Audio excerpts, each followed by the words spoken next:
हम सब ने श्री गणेश जी की आज तक जो भी प्रतिमा या फोटो देखी है उसमें उनका गजमुख ही देखा है और हम सब जानते हैं कि श्री गणेश जन्म से ही गजमुख नहीं थे। ऐसा माना जाता है कि गणेश जी को माता पार्वती ने अपने शरीर के उबट्टन या मैल से उत्पन्न किया था तथा उन्हें द्वार पर खड़े रहकर पहरा देना का कार्य इस हिदायत के साथ सौंपा कि जब तक वे स्नान कर वापस न आ जाएं तब तक किसी को प्रवेश न करने दिया जाए। संयोगवश थोड़ी देर में स्वयं महादेव आ गए। छोटे गणेश ने उन्हें अंदर जाने से रोका और पूछने पर बताया कि वे माता पार्वती के पुत्र हैं। अंतर्यामी लीलाधर भगवान शिव ने गणेश जी को समझाया कि वे माता पार्वती के पति और उनके पिता हैं, इसलिए उन्हें अंदर जाने दिया जाए, लेकिन गणेश जी नहीं माने। तब शिव जी के गण उन्हें समझाने आए, लेकिन वे भी विफल रहे। तब उन्होंने बल प्रयोग करने का प्रयास किया, लेकिन उसमें भी वे गणेश जी के सामने नहीं ठहरे। कथा है कि अन्य देवता भी आए, लेकिन गणेश जी ने किसी की बात नहीं मानी। स्वयं ब्रह्मा और विष्णु जी के आने पर भी जब गणेश जी अपनी हट पर डटे रहे तो क्रोधित होकर भगवान शिव ने उन पर अपने त्रिशूल से प्रहार कर दिया, जिससे गणेश जी का सर धड़ से अलग हो गया। माता पार्वती को पुकारते हुए गणेश जी का शीश रहित शरीर धरती पर गिर पड़ा। पुत्र की करुण पुकार सुनकर पार्वती जी जब बाहर आईं तो अपने पुत्र का प्राणहीन तन देखकर क्रोधित हो उठीं और संपूर्ण सृष्टि का विनाश करने को उद्यत हो उठीं। माता पार्वती ने कहा कि जिस सृष्टि में उनका पुत्र नहीं, वह सृष्टि ही समाप्त कर दी जाएगी। माता के क्रोध को देखते हुए सबने भगवान शिव से प्रार्थना की वे कुछ समाधान निकालें। सृष्टि की रक्षा और देवी पार्वती के क्रोध को शांत करने के लिए भगवान शिव ने गणेश को पुनः जीवित करने का निर्णय लिया। आगे की कथा के अनुसार शिव गणों को एक नियत समय में किसी ऐसे बालक का मस्तक लाने का आदेश दिया गया जिसकी माता उसकी ओर पीठ करके सोई हो। बहुत ढूंढने पर भी गणों को कोई ऐसा बालक नहीं मिला तो वे निराश हो उठे। अंततः उन्हें एक हाथी का बच्चा मिला जिसकी मां उसकी ओर पीठ करके लेटी थी। समय हाथ से निकल रहा था और कोई विकल्प न देखकर शिवगण हाथी के बच्चे का ही सर लेकर उपस्थित हुए।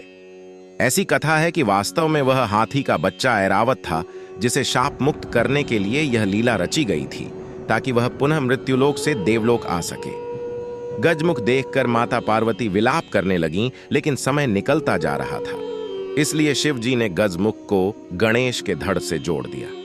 इस प्रकार गणेश जी को गजमुख के साथ पुनर्जीवन प्राप्त हुआ। माता पार्वती और सभी देवता प्रसन्न हुए, लेकिन साथ ही माता पार्वती को यह आशंका सताने लगी कि गणेश को गजमुख होने के कारण घोर अपमान सहना पड़ सकता है, साथ ही उसे हास्य का पात्र बनना पड़ सकता है। माता पार्वती इस विचार से द्रवित हो उठी। ऐसे में माता लक्ष्मी ने उन्हें सांत्वना देते हुए कहा कि गणेश जी को वे अपने धर्म पुत्र के रूप में स्वीकार करती हैं तथा यह वरदान देती है कि उनकी पूजा से पहले सदा गणेश जी की पूजा होगी, अन्यथा उनकी पूजा का कोई फल प्राप्त नहीं होगा।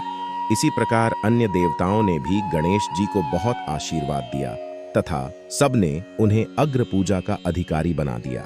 इस तरह गणेश जी गजमुख हुए तथा अग्र पूजा के अधिकारी बने। इस कथा को पढ़ने या सुनने के बाद कुछ प्रश्न हमारे मन में आ सकते हैं, जैसे कि जब भगवान शिव अंतर्यामी हैं और वे जानते थे कि गणेश उनके ही पुत्र हैं, फिर उन्होंने गणेश जी का सर क्यों काटा तथा उन्होंने सर काटने के बाद वापस वहीं सर क्यों नहीं जोड़ दिया। आइए एक एक कर इन प्रश्नों का उत्तर जानने का प्रयास करते हैं। अगर हमारे बच्चे हमारी बात नहीं मानते और किसी जिद पर उतर आते हैं तो हम क्या करते हैं?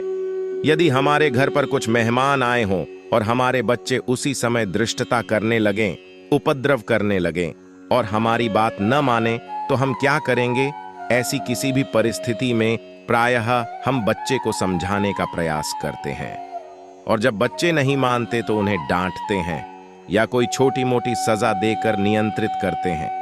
ठीक इसी प्रकार गणेश जी उद्दंड बालक की तरह व्यवहार कर रहे थे, जिन्हें बस एक ही बात याद थी कि उन्हें किसी को अंदर प्रवेश नहीं करने देना है, चाहे जो हो जाए।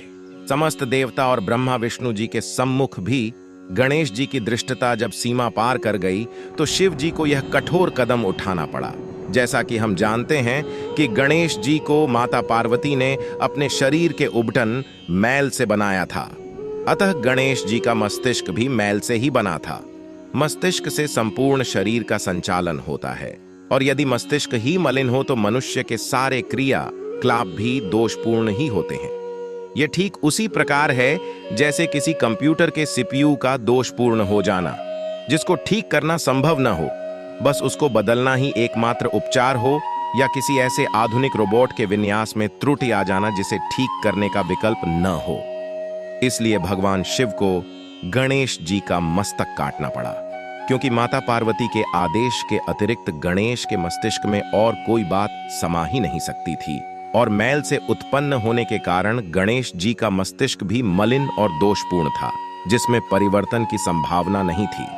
यही वह मुख्य कारण था जिसकी वजह से माता पार्वती के क्रोधित होने पर भी भगवान शिव ने पुनः गणेश जी के असली मस्तक को गणेश जी के शरीर से न जोड़कर नए मस्तिष्क को जोड़ने का निर्णय लिया, ताकि नए जोड़े जाने वाले मस्तिष्क में परिवर्तन की संभावना हो।